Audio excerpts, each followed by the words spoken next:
Sebagian besar kebutuhan pangan itu kita dapatkan selama ini dari impor. Sebagian besar.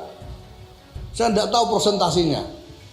Saya pernah dengar katanya yang bisa kita hasilkan sendiri untuk pangan kita itu tidak lebih dari 30% katanya. Selebihnya impor. Nah namanya impor ini tergantung negara yang menjual toh. Kalau dia tidak mau jual, kita tidak makan. Gitu. Kenapa? Karena kita belum punya kemampuan untuk memenuhi, untuk melakukan produksi pangan yang cukup, memenuhi kebutuhan kita sendiri. Ini masalah besar sekali yang harus dipecahkan. Suara NU ke Prabowo Gibran abis. Ketum PBNU kritik keras gagal food estate dan makan gratis Prabowo. Jangan karena ingin jadi pemimpin, programnya akhirnya membodohi rakyat. Memang memilih pemimpin, apalagi untuk sekelas presiden, itu nggak gampang. Kita nggak boleh memilih kucing dalam karung. Asal dia populer, akhirnya kita pilih dia jadi pemimpin kita. Calon pemimpin itu harus kita tahu rekam jejaknya. Apakah hitam atau tidak, berdarah atau tidak, bisa kerja atau tidak. Halo, selamat datang di channel Redaksi Jurnal. Ketum PBNU kupas program gagal food estate, menyentil program makan siang gratis Prabowo menjadi beban impor pangan. Ketum PBNU Kiai Haji Yahya Khalil Stakuf alias Gus Yahya meminta pemerintah berikutnya untuk fokus memperbaiki food estate, membangun kemandirian pangan. Hal itu diungkapkan oleh Gus Yahya di Ponpes Lirboyo, Kediri pada 28 Desember, seperti diunggah oleh TVNU. Ia mengaku setuju dengan food estate. Bagi Ketum PBNU, kemandirian pangan sangat penting. Gagal bukan artinya berhenti, tapi diperbaiki pemerintah berikutnya. Saat ini perut rakyat dipenuhi negara lain melalui impor pangan. Itu pun kalau ada negara yang mau jual hasil pangan. Kalau perut saja sudah tergantung negara lain, pasti akal atau kedaulatan nanti bakal tergantung negara lain. Oleh karena itu, gagalnya food estate harus diperbaiki pemerintah mendatang. Kemandirian pangan adalah wajib untuk melepaskan diri dari impor pangan. Bukan hanya food estate Prabowo. Makan siang gratis Prabowo pun juga kena sentil karena semua bahan pangan kita masih impor. Ini tentu tamparan telak untuk Prabowo. Bukan hanya soal ini masih impor saja, tapi besarnya anggaran yang digelontorkan untuk program itu hingga 400 triliunan, yang mana jumlah itu sudah sewajarnya dipertanyakan oleh publik. Ya begitulah plan-plannya Paslon 02. Habis ada program food estate, sekarang menjadi free food, membuat makan siang gratis. Biayanya 400 triliun lebih. Uangnya juga belum jelas dari mana. Maka dari itu wajar semua pihak mengkritik program itu. Kedua program itu yaitu free food dan food estate memang masih memerlukan riset mendalam sehingga alokasi dana untuk program itu tidak terbuang sia-sia. Lagian, program makan siang gratis tidak lebih baik dari memberikan warga miskin 2 ayam petelur dan seekor ayam jago, karena itu lebih efektif. Prabowo ini memang bikin greget ya, karena dia seolah-olah melupakan masalah yang dirinya timbulkan di food estate dan lebih memilih untuk konsen pada strategi kampanyenya. Menurut saya, janji politik ala Prabowo ini sama sekali tidak make sense. Karena jika program itu dijalankan, sudah pasti anggaran negara akan meledak dan ekonomi pun jadi carut-marut. Belum lagi pajak yang harus ditanggung rakyat akan begitu melambung tinggi demi menutupi kerugian anggaran negara yang membengkak. Ingat, mereka tidak akan selamanya bergantung pada pemberian makan gratis. Usia mereka juga akan bertambah, hingga titel pelajar tidak melekat lagi pada status mereka. Jika seandainya sejak remaja saja sudah dimanjakan dan jauh dari kata produktif, mau jadi apa generasi penerus bangsa ini? Mengingat Indonesia akan menghadapi bonus demografi beberapa tahun ke depan. Bukankah seharusnya Prabowo mengajak usia produktif seperti kalangan pelajar untuk mengasah soft skill dan hard skill mereka, demi menciptakan sesuatu yang berguna untuk dirinya dan orang lain, ketimbang memanjakan mereka dengan memberikan makan gratis, tanpa harus berjuang untuk mendapatkannya.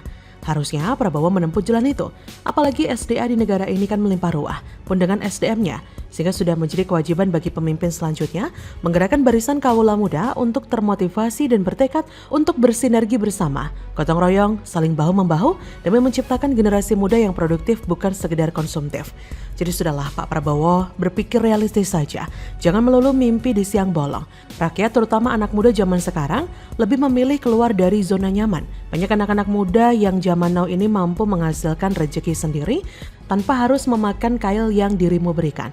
Daripada sibuk ngurusin kampanye, lebih baik beresin dulu kekacauan yang dirimu timbulkan di food estate. Banyak warga di sana yang menangis akibat ulahmu yang meleburkan asam kehidupan mereka.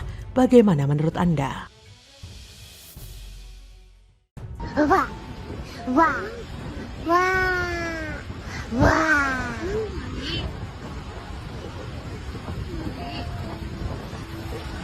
Parah nih.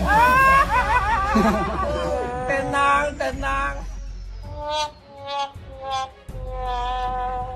Wah, wah, wah, wah.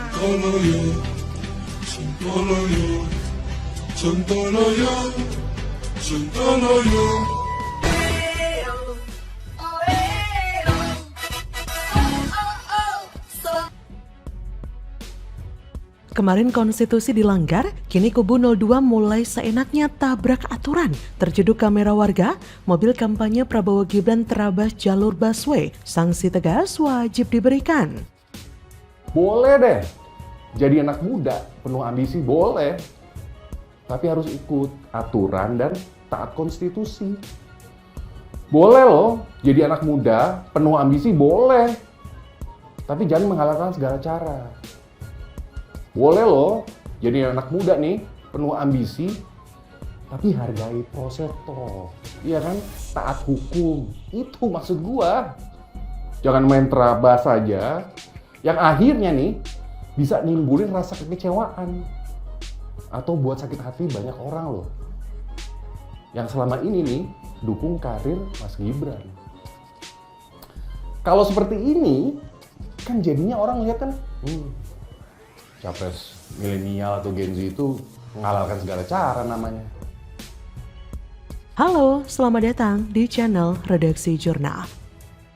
Video mobil kampanye pasangan Capres nomor urut 2, Prabowo Subianto dan Cawapresnya, Gibran Rakabuming Raka, viral karena menerabas jalur khusus untuk busway. Mobil tersebut berwarna merah putih lengkap dengan foto Prabowo Gibran. Tapi yang lebih mengejutkan, terdapat foto Presiden Jokowi di mobil tersebut. Video itu sudah beredar luas di media sosial. Kejadian itu diunggah dan ditanggapi oleh netizen dengan nama akun X @_BungHerwin. Ya heran karena video itu belum ada klarifikasi sama sekali. Apakah mungkin robos aturan hanya hal biasa bagi mereka? Makanya nggak perlu ada klarifikasi.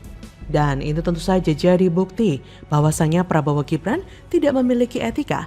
Jalur haram konstitusi MK aja bisa diterabas, apalagi cuma jalur busway. Psikopla yang sebut SGI adalah kebun binatang. Inilah yang saya kira menjadi sebuah pandangan yang sudah menjadi rahasia umum dan membuat rakyat mulai muak dengan apa yang terjadi saat ini. Kita melihat Prabowo si tua masih bernafsu ingin berkuasa dan Gibran si bocil blunder juga sangat berambisi, tapi dengan cara-cara yang licik. Meski demikian, sanksi keras pun menjadi sebuah hal yang sepertinya dianggap enteng dan remeh oleh pasangan Prabowo dan Gibran yang elektabilitasnya makin turun pasca ketahuan main belakang dan main jalur yang tidak resmi. Sekarang ini, elektabilitas kedua orang ini semakin parah. Rakyat juga sudah bisa menilai jika negara ini khususnya pemerintah sudah campur tangan. Bahkan sang raja yang gagal intervensi hukum mulai ngomong susah loh intervensi pemilu.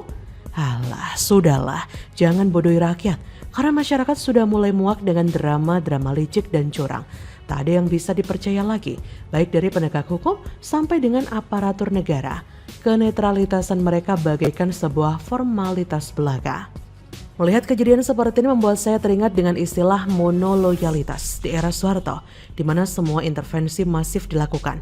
Bahkan mereka berpikir negara ini merupakan negara nenek moyang mereka. Wah, ngeri ya? Karena terkesan membekuk suara rakyat hanya demi kepentingan kelompok. Dan sialnya bau-bau seperti itu saat ini kembali menguar, di mana infrastruktur negara diterabas untuk kepentingan kampanye. Apakah mereka tidak sadar jika apa yang sudah dilakukannya bisa mendatangkan petaka? Karena langkah mereka bisa berakibat pidana. Parahnya lagi, jika sanksi administratif tidak dilaksanakan, maka jalan terakhir diberhentikan sementara, dilanjutkan dengan pemberhentian. Kesimpulannya, jangan pernah sekali-kali ikut terlibat dalam urusan pemilu, apalagi itu berpeluang mencoreng sistem demokrasi Indonesia. Hak warga di jalan dijarah, dirampas untuk kepentingan warga. Maka dari itu, jadikanlah pemilu ke depan riang gembira, penuh sukacita serta berlandaskan asas Jurdil. Bagi kubu Prabowo mungkin itu biasa, tapi bagi masyarakat umum itu tidak bisa. Dan saya yakin mayoritas akan berpikiran sama, Prabowo masih seperti dulu, frontal, kasar, tabrak aturan hanya untuk kepentingan kekuasaan. Saya kasihan loh dengan konsultan politik Prabowo Gibran, mereka pasti tidak menyangka ada pihak yang dengan gampangnya melenceng dari aturan yang sudah dirancang dengan susah payah. Bukan hanya capres-cawapresnya, tapi timnya Prabowo juga susah diatur karena karakternya yang memang frontal dan suka tabrak sana-sini seenaknya. Terbukti bahwa apapun yang tidak alamiah pasti menyimpan masalah di dalamnya. Bagaimana menurut Anda?